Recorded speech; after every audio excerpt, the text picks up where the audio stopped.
బాదం పప్పు అంటేనే ఆరోగ్యానికి ఆరోగ్యం, రుచికి రుచి. అయితే ఈ ఆరోగ్యమైన బాదం పప్పులు ఎక్కువగా తీసుకుంటే మాత్రం ఊహించని స్థాయిలో రోగాలు వస్తాయని నిపుణులు చెబుతున్నారు. అదేంటంటే అలా ఎందుకు రోగాలు వస్తాయని అనుకుంటున్నారా? అయితే ఈ వీడియోలో పూర్తిగా చూడాల్సిందే.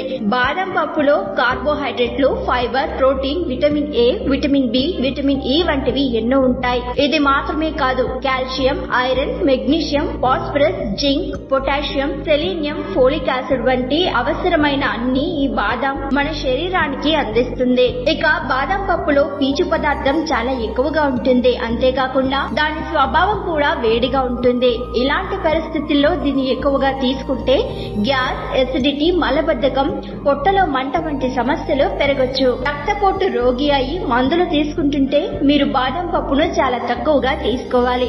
ఎందుకంటే బాదం పప్పును కొన్ని మందులతో తీసుకోవడం హానికరం. వాస్తవానికి మ్యాంగనీస్ బాదం పప్పులో సమృద్ధిగా ఉంటుంది. ఇది రక్తపోటు సమస్యను పెంచుతుంది. అందుకే రక్తపోటు ఉంటే బాదం పప్పు తీసుకోవడం మానేయడం మంచిది. మీరు మైగ్రేన్ సమస్యతో ఇబ్బంది పడుతుంటే బాదం పప్పును తీసుకోవడం మానేయడం మంచిది. నిజానికి బాదం పప్పులో విటమిన్ ఈ పుష్కలంగా లభిస్తుంది. అందుకే బాదం పప్పును అధికంగా తీసుకుంటే తలనొప్పి, అలసట, తల తిరగడం వంటి సమస్యలు వస్తాయి.